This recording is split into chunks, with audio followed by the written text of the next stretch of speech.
तो दोस्तों welcome back. My name is Neeraj Sharma. आप इस वीडियो को कहां से देख रहे हैं, आपका नाम और आपके शहर का नाम आप इस वीडियो के कमेंट बॉक्स में जरूर बताइएगा। अगली वीडियो में मैं आपका नाम जरूर लूंगा। और अब सीधा सीधा बात कर लेते हैं आज के इस केस के बारे में। जब आप इस केस के बारे में सुनेंगे तो आप हैरत में पड़ जाएंगे। आपको सरकार पर और हमारे देश के सिस्टम पर बहुत ज्यादा गुस्सा आने वाला है। तो इस केस की पूरी डिटेल्स के लिए मैं नीरज शर्मा आपको लेकर चलता हूं उत्तर प्रदेश के एक जिले में जिसका नाम है इटावा। उसी इटावा में जसवंत नगर की एक तहसील है और उसी तहसील में गांव लगता है जिसका नाम है चक सलेमपुर। और उसी चक सलेमपुर गांव में 19 साल की एक लड़की, नाम था रीटा, अपनी फैमिली के साथ रहा करती थी। वो अपनी फैमिली वालों की बहुत ज़्यादा इज्जत किया करती थी। उसके फैमिली वाले भी अपनी उस बेटी को कंसीडर किया करते थे, यानी उसे माना करते थे, उसकी इज्जत किया करते थे और उसकी भावनाओं को अच्छे से समझा करते थे। उनकी लाइफ में सब कुछ बहुत अच्छा चल रहा था। लेकिन फिर उनके लिए एक काला दिन आता है। दिन था 19 सितंबर 2020 का, जब वो लड़की अपने माँ बाप से बोलकर जाती है कि वो किसी से मिलने के लिए जा रही है। माँ बाप सीधा सीधा बोल देते हैं कि जाइए बेटा। जैसे ही वो लड़की जाती है, शाम तक वो लड़की वापस नहीं आती तो माँ बाप को चिंता होने लगती है अपनी बेटी के बारे में। वो उसे ढूंढने की कोशिश करते हैं, लड़की कहीं भी नहीं मिलती। अगले दिन भी उस लड़की को ढूंढने के लिए वो आजू बाजू के हर गांव में जाते हैं, कई सारे खेतों में भी देखा जाता है, लेकिन वो लड़की नहीं मिलती। माँ बाप थक जाते हैं, उनकी चिंताएं बढ़ने लग जाती हैं। अब वो सीधा जाकर थाने में एक रिपोर्ट दर्ज कराते हैं, गुमशुदगी की रिपोर्ट। 19 साल की उनकी बेटी रीटा गायब है। पुलिस वालों को इस बारे में रिपोर्ट दर्ज करा दी जाती है। लेकिन इससे पहले कि पुलिस वाले रीटा को ढूंढ पाते, गांव से कुछ ही दूर इस घटना के पूरे 8वें दिन बाजरे के एक खेत में एक कंकाल मिलता है। उस कंकाल के पास में कुछ कपड़े भी पड़े हुए थे। उस कंकाल को देखकर लग रहा था कि उसकी लाश को जलाया गया है। अब रीटा के घर वाले सीधा उस कंकाल के पास भाग कर जाते हैं, दौड़े दौड़े जाते हैं। उनकी आंखों में आंसू थे और पूरी तरह से बेचैनी से वो लोग वहां पर जाते हैं।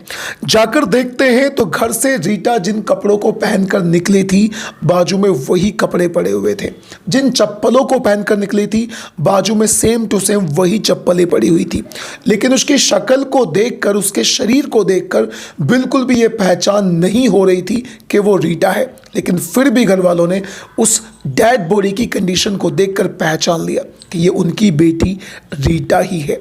अब वहां पर रिपोर्ट होती है, पुलिस वाले आते हैं और पुलिस वालों से घर वाले सीधा सीधा बोलते हैं कि यही उनकी बेटी है। और मोहल्ले के एक आदमी पर जिसका नाम था राजकुमार, उस पर शक भी जताते हैं कि उनकी बेटी की ये कंडीशन उसी व्यक्ति ने करी होती है।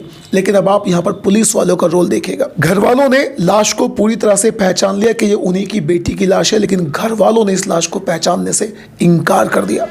घर वाले बोलते हैं कि जब तक फोरेंसिक लैब में अच्छे से जांच नहीं हो पाती, तब तक हम इस लड़की को ये स्वीकार नहीं करेंगे कि ये आप ही की बेटी है और जिस व्यक्ति का आप नाम ले रहे हो उसके खिलाफ कोई भी एक्शन नहीं होगा। इधर घर वालों की चिंता पूरी तरह से बढ़ी हुई थी। घर वालों को लग रहा था कि ये उन्हीं की बेटी है, वो मर चुकी है और अब उन्हें कैसे भी करके अपनी बेटी का अंतिम संस्कार करना है। उनका गुस्सा, उनकी बेचैनी बहुत ज़्यादा बढ़ती चली जाती है। लेकिन पुलिस वालों के सामने इस परिवार वालों की बिल्कुल भी नहीं चलती। पुलिस वाले उस डेड बॉडी को अपने कब्जे में लेते हैं और मोर्चरी हाउस में ले जाकर एक फ्रीज में उस डेड बॉडी को डाल दिया जाता है। और यहीं से शुरुआत होती है इस डेड बॉडी की एक ऐसी यात्रा की जिसमें वो डेड बॉडी पूरे के पूरे 40 महीने उस फ्रीज के अंदर ही रहती है। अब ये पूरा मामला देखिए कैसे कैसे हुआ था। अब इस बात को साबित करने के लिए कि जो परिवार वाले हैं, ये डेड बॉडी उन्हीं की बेटी रीटा की है, ये साबित करने के लिए उनके घर वालों का सैंपल यानी डीएनए सैंपल लिया जाता है। उधर उस कंकाल का भी डीएनए सैंपल लिया जाता है। सैंपल को लेने के बाद में हैदराबाद में उसे लेबोरेटरी में भेज दिया जाता है। लेकिन लेबोरेटरी से जो न्यूज़ आती है, उस न्यूज़ के आने के बाद घर वाले पूरी तरह से चौंक जाते हैं।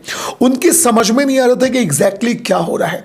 उस लेबोरेटरी का जो रिजल्ट था वो ये था कि वो जो लड़की है और जो घर वाले हैं, उनका डीएनए आपस में मैच नहीं हो रहा। घर वालों की समझ में नहीं आ रहा था कि ये एग्जैक्टली क्या हो रहा है। लैब में से जो रिपोर्ट आई थी उसमें ये लिखा हुआ था कि इन दोनों के डीएनए मैच अच्छे से नहीं हो पाए हैं, यानी जो सैंपल लिए गए थे वो इतने अच्छे सैंपल नहीं थे जो ये क्लियर कर दे कि ये जो डीएनए है ये इन दोनों का है, यानी रीटा के घर वालों का और फिर रीटा के कंकाल। समय बीतता चला जाता है, घर वालों की चिंता बढ़ती चली जाती है और देखते ही देखते 2 साल हो जाते हैं। 18 अगस्त 2022 को घर वाले फिर से पुलिस वालों से बोलते हैं कि एक बार डीएनए टेस्ट दोबारा से करा लिया जाए। इस बार फिर से पुलिस वाले यानी जो लेबोरेटरी वाले होते हैं, फोरेंसिक लैब वाले होते हैं, वो घर वालों का डीएनए दोबारा से लेते हैं, सैंपल लेते हैं और उस लड़की का भी सैंपल लेते हैं, यानी उसकी लाश का सैंपल लेते हैं, उसे दोबारा से लेबोरेटरी में भेजा जाता है। यहां पर घर वालों की किस्मत कह लीजिए या जो मर्जी कह लीजिए, घर वाले बेकरार थे अपनी बेटी का अंतिम संस्कार करने के लिए और इस बात को पक्का करने के लिए कि ये उन्हीं की बेटी है। लेकिन इस बार भी उन्हें निराशा मिलती है। इस बार भी लेबोरेटरी से जो खबर आती है वो यही थी कि सैंपल इतने अच्छे नहीं थे जिनके दम पर फोरेंसिक लैब में इस बात का पता किया जा सके कि ये डीएनए किसका है, कंकाल किसका है।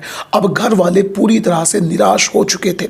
निराश होने के बाद घर वालों ने सुप्रीम कोर्ट का दरवाजा खटखटाया, उसके बाद में हाई कोर्ट का दरवाजा खटखटाया और जज के सामने सारी शर्तों को रखा गया। हाई कोर्ट के जज के सामने घर वालों ने ये तो बोला ही बोला कि सैंपल इतने अच्छे से क्यों नहीं लिए जा रहे कि डीएनए को मैच किया जाए।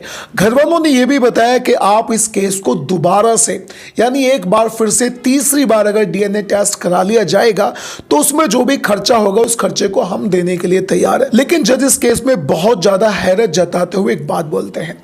जज साहब कहते हैं कि जो नियम होता है वो ये होता है कि किसी की भी डेड बॉडी को केवल और केवल 72 घंटे के लिए मोर्चरी हाउस में रखा जाता है और उसी 72 घंटों के अंदर अंदर उसके डीएनए टेस्ट कराने के बाद में उसकी डेड बॉडी को उसके घर वालों को दे दिया जाता है। जज साहब पूरी तरह से हैरत में थे कि इस केस में ऐसा क्यों नहीं हो रहा और बाद में तीसरी बार वो एक बार पुलिस वालों को और ऑर्डर देते हैं कि इसका डीएनए टेस्ट एक बार फिर से कराया जाए। घर वालों का और उस कंकाल का, डेड बॉडी का दोबारा से एक बार सैंपल लिया जाता है और कंकाल का और घर वालों का जब डीएनए मैच किया जाता है तो ये मैच हो जाता है और फिर खबर ये आती है कि जो कंकाल है वो किसी और का नहीं बल्कि चक सलेमपुर गांव की रहने वाली 19 साल की लड़की रीटा का है, जिसकी 19 साल की उम्र में जलाकर हत्या कर दी गई थी। और बहुत जल्दी घर वालों को इन्फॉर्म किया जाता है, उन्हें बुलाकर उस कंकाल को उनके हवाले कर दिया जाता है।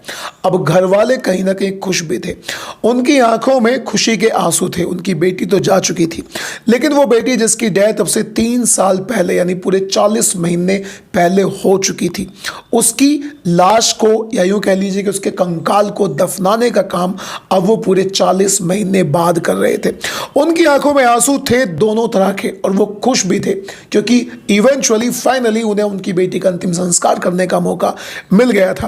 पास के ही एक व्यक्ति जिसका नाम था राम कुमार, उस पर उन्होंने इल्जाम लगाया कि उसने शायद उनकी बेटी के साथ ये किया होगा। अब दोस्तों आप इस कहानी को सुनकर, इस केस को सुनकर क्या सोचते हैं? यानी एक ऐसा केस जिसमें एक कंकाल को 40 महीने के लिए फ्रिज में रखा जाता है, मोर्चरी हाउस में रखा जाता है, जिसमें कि सरकार का नियम यह होता है कि केवल 72 घंटे के लिए आप उसे मोर्चरी हाउस में रख सकते हैं। खैर, आप क्या कहना चाहते हैं इस केस के बारे में? अपनी राय कमेंट बॉक्स में जरूर बताइएगा। इस तरह के केसेस के बारे में आप क्या सोचते हैं? और अगर आपको क्राइम स्टोरी सुनना अच्छा लगता है then do subscribe to the channel.